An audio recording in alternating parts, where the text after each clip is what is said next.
तीन सवाल मैं इस पैनल के सामने रखूंगा। पहला सवाल, क्या भवानीपुर में बीजेपी का चक्रव्यूह ममता बनर्जी भेद पाएगी? इसके पहले भी जब भी ममता बनर्जी को विधानसभा में जाना था, भवानीपुर का ही चुनाव ममता बनर्जी ने किया है। दूसरी बार उन्होंने बाइपोल यहां से लड़ा था और इस बार एक बार फिर चुनाव मैदान में उतरी है। क्या ममता बनर्जी के सामने जो चक्रव्यूह है भवानीपुरा में, क्या वो भेद पाएगी? दूसरा सवाल, क्या बीजेपी का जय श्री राम वर्सेस टीएमसी का जय बांग्ला होगा पश्चिम बंगाल के चुनाव का नारा?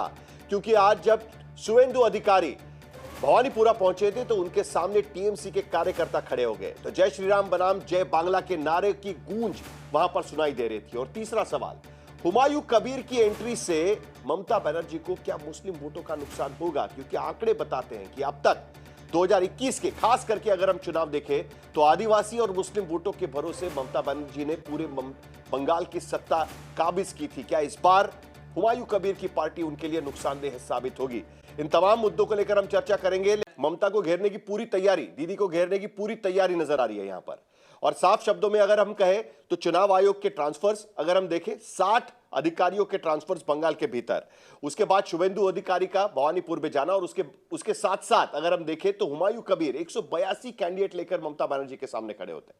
ममता बनर्जी कहती है कि आप बाकी तरीके से जीत नहीं पाए तो अब इस तरीके से आप जीतने की कोशिश कर रहे हैं। डॉक्टर त्रिवेदी, देखिए, ममता बनर्जी जी किसी के द्वारा रचे चक्रव्यूह में नहीं, अपने ही रचे चक्रव्यूह में फंस रही है। जब भी कोई राजनीतिक दल राजनीति की बुराइयों को साथ में लेकर सत्ता पर काबिज होने का प्रयास करता है, अपराधीकरण, तुष्टीकरण, भ्रष्टाचार, तो कोई ना कोई खिलाड़ी उससे आगे निकल जाता है।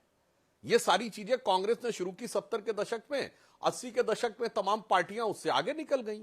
मुलायम सिंह और लालू प्रसाद यादव जी की पार्टी उत्तर प्रदेश में उसके आगे निकल गई। वैसे ही कांग्रेस ने पश्चिम बंगाल में शुरू किया, कम्युनिस्ट उसके आगे चले गए, जिसे आप लोग उस जमाने में कहते थे ना कि बड़ी साइंटिफिक रिगिंग होती है।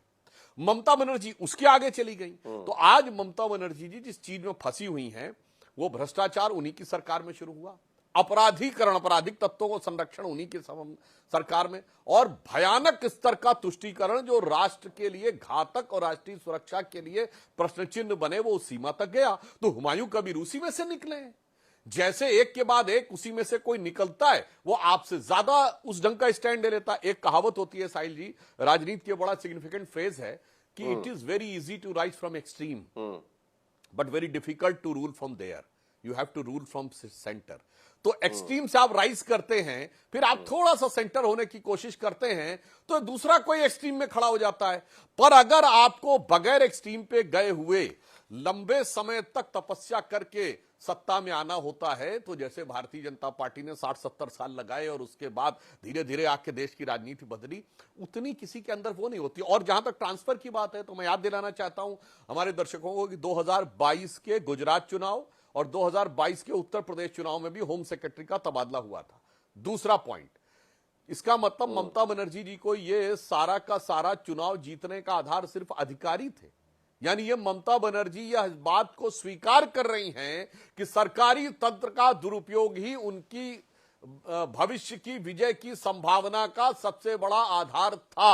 अर्थात तृणमूल पर तृणमूल कांग्रेस नहीं थी, वो सत्ता के शिखर से तृणमूल को कुचलकर बंगाल की जनता के ऊपर सत्ता काबिज होना चाहती थी। उनकी बात से इस बात का आभास दिखाई पड़ रहा है।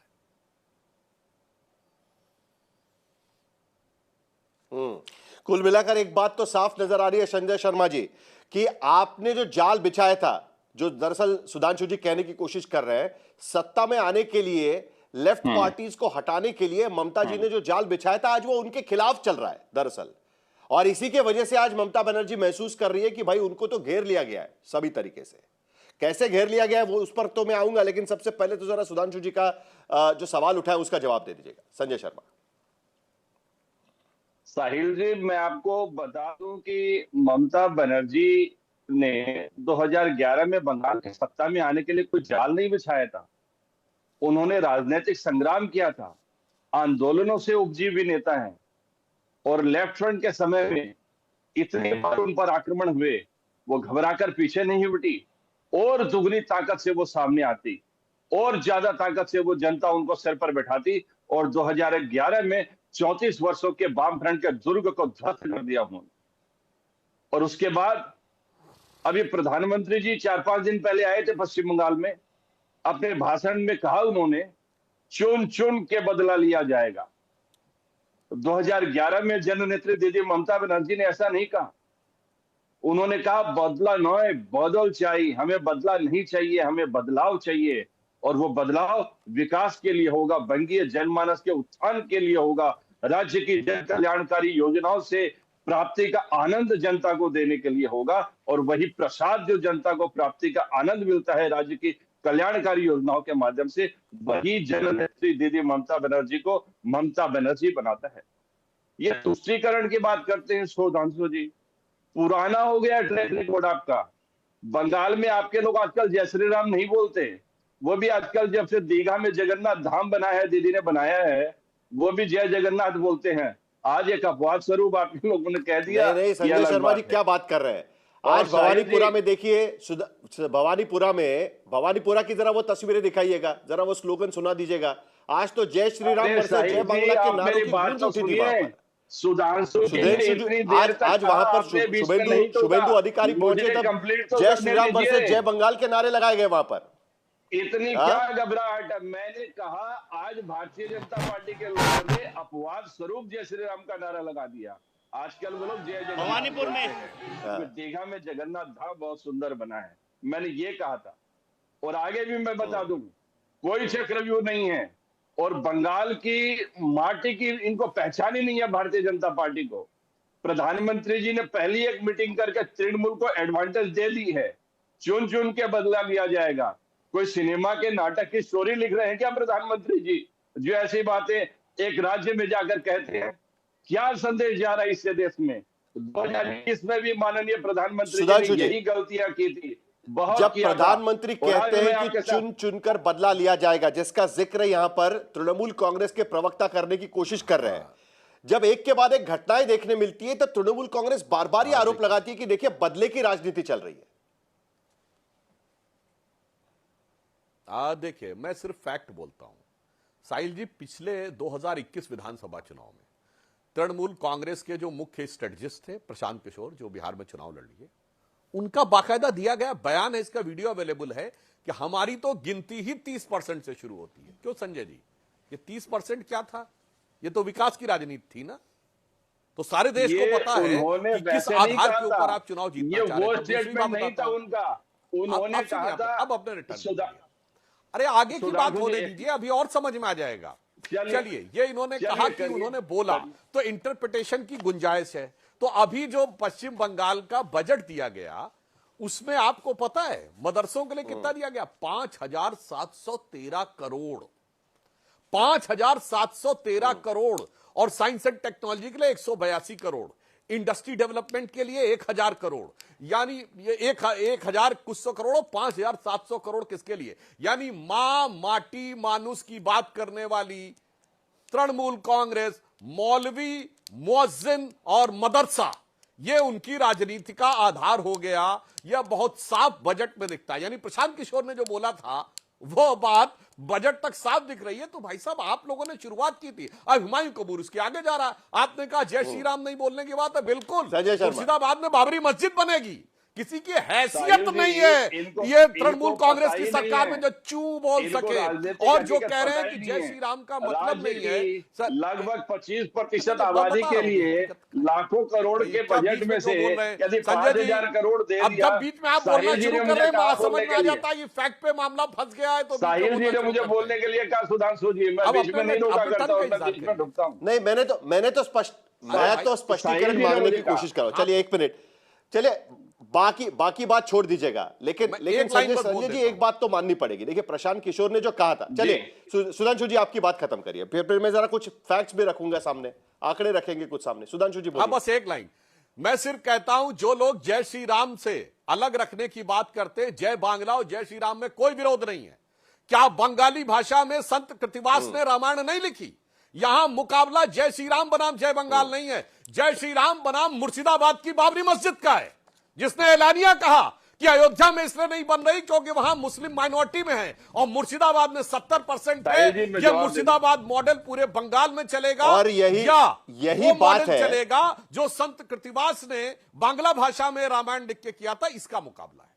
चलिए संजय शर्मा जल्दी से जवाब दीजिए, फिर कुछ नंबर भी सामने रखेंगे। संजय शर्मा जी, मुकाबला उसका नहीं है। और जय श्री राम से हमें भी प्रेम है, क्योंकि हमें तो चैतन्य महाप्रभु ने 500 साल से पहले सिखा दिया था, हरे कृष्ण कृष्ण कृष्ण हरे हरे, हरे राम राम राम हरे हरे। तब से हम करते हैं, आपने के लोगों ने अभी बंद कर दिया। और जहां तक हुमायूं कबीर की बात है, हुमायूं कबीर किसका आदमी है, किसका था, और फिर किसके इशारे पर काम कर रहा है, बंगाल की जनता ये जानती है। सुधांशु जी इतनी भोली नहीं है, और यही राजनीतिक विरासत जो बंगाल को मिला है, यही उसे आगे लेकर जाता है। और इसीलिए दिलचस्प बात है कबीर की असलियत, जो हुमायूं कबीर 2019 में भारतीय जनता पार्टी के टिकट पर लोकसभा का चुनाव लड़े थे, उसके बाद 2021 में तृणमूल कांग्रेस के विधायक बने, तृणमूल कांग्रेस के नेता बने, आज बाहर निकलकर 182 सीटों पर चुनाव लड़ने की कोशिश कर रहे हैं।